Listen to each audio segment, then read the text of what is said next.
Hey guys, welcome back to my channel. I'm here. I'm just answering a quick question that someone asked me the other day. Rather than write a fucking comment about it in the chat, I'm just going to answer it here so you can get it and get it good. Because as soon as you do, it's going to make life a lot easier because you're going to be able to understand that shit. Alright, so I do apologize. I'm coming from my car. I'm on the road. The question was in relation to compatibility with people. When I was doing spiritual counseling and readings, mediumship and all the rest of it, more than health, more than money, more than fucking finance, more than anything, people want to know about love. When am I going to fall in love? When is he coming? When is she coming? Where do I find this person? It just is what it is. All right, people are hardwired for connection. And so I'm going to give this to you from a psychological point of view, and I'm going to give it to you from an astrological point of view, something that I have noticed and something that I live by. All right, so you cannot attract something of what you are not. Okay? You cannot attract something that you are not a vibrational match to. And when I mean that, when I say, I'm not talking about in some kind of like light worker energy shit. I'm saying it from a point of view of like fucking science. Same, S-A-M-E, same, recognizes same, S-A-M-E. There are people that I know of in this world that are exactly the same as me on very, very, very similar levels. And because I can recognize that energy pattern that is the closest vibrational match to me, when I hear that person talk or when I see them in like public, an instant feeling that I get from them is like a part of me feels so strongly connected to what they're saying. It's like they're saying something that really deeply connects to me, because it is the closest vibrational match to that of what I am. All right?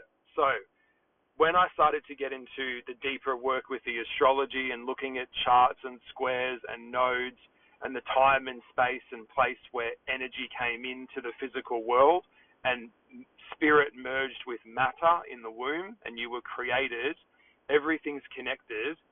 But when I look at these people's charts, I actually quite commonly find a lot of them are a Sagittarius. A lot of them have an Aries moon. A lot of them have a Venus in Scorpio. A lot of them have a lot of placements which are absolutely identical to mine. So it's not a coincidence that when I hear them talking and when I see them doing things that I do that are very similar to me, that is because they're genetic astrological DNA, if you will, it's a thing, is the same as mine. All right? So on an energetic level, I don't chase people, I attract people. People that can resonate with me will connect with me, and people that will not resonate with me will not connect with me.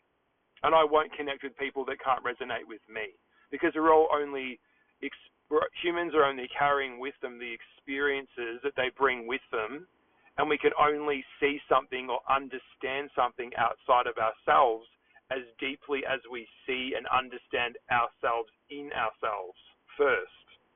Yeah, same with love. You can't give love until you understand love within you. It's not even possible.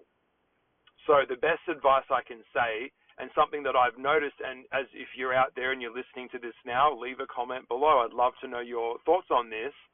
When I started to look at people's charts, you'll see that they are usually, like, say, for example, her moon might be in Sagittarius, his sun might be in Sagittarius, her moon might be, or her sun might be in Cancer, and then he's got his rising is in Cancer. So the angle that he sees the world through is the same as hers. So they've got compatibility. Compatibility is meaning in connection in the relationship sense for a friendship or a love interest, has to see each other. They have to understand each other. They have to be able to take something in as a part of you. You have to have commonality to do that. We can't build commonality with someone that we have nothing in common with, because there's nothing to build validation with that person. That's why a lot of this wokey nonsense that we get, where it's all about diversity and inclusion, this does not create or yield deep compatibility on a lot of levels. Yeah, people are communicating with each other, but are they connecting? We can see different points in each other, but 9 times out of 10, you will see an Indian person marrying an Indian person. You will see a certain culture or certain viewpoint of someone's perspective marrying something of the same thing. So birds of a feather flock together. It's an age-old saying, and it's never going to change. And no one's going to be able to change that, because we can only bring that of what we are. And we can, now, don't twist my words. What I'm saying, we need diversion, and obviously we need the spice of life, but we are going to always generally find commonality with someone that we can relate to in an interdependent connection with. Okay? So when people say opposites attract, no, attraction attracts. Opposites do not attract. Attraction attracts. What we'll have here in a relationship is you will find someone that has something that you want to integrate into you, and they will have something that they want to integrate into them.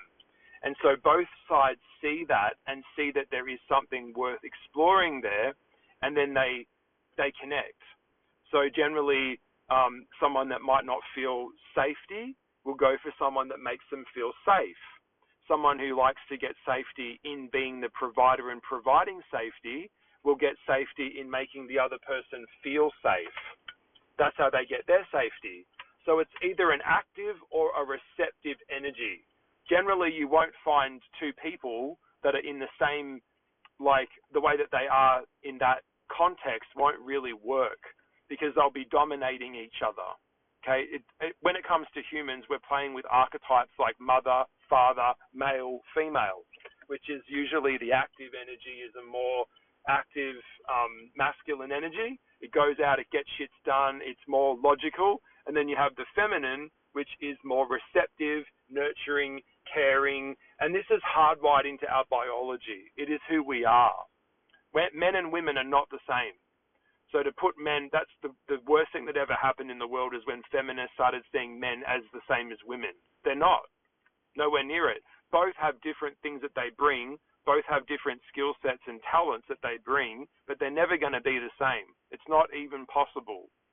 The famous book, Men Are From Mars and Women Are From Venus, well, it's not a worldwide best-selling book of all time for nothing, because that's what it is. And I know that all with the wokey nonsense that we've got today confusing people, it's just confusion. So the first thing is, when we look at people for compatibility, we have to be able to validate the moral compass and the core beliefs of that person have to be in alignment with you to do that. Someone who has complete opposite morality and compass within themselves will not be able to build a connection with that person, because there's nothing there that could recognize validation, where that person validates one side of the other person, and the other person recognizes the value in the other person to validate their experience as well. It doesn't work like that. I hope that made sense. I hope I'm explaining this really well. So in most cases, why relationships don't last and don't work is because there is not compatibility there to begin with.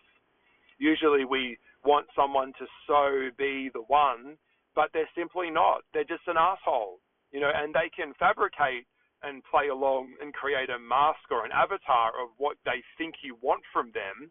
But after a while, they'll just revert back to default setting, because that's who they are. Their mask will eventually slip, So when we deal with narcissists, we know that's what they do. They mirror you until they get you on the hook. Then they control you. Okay, but it's not real.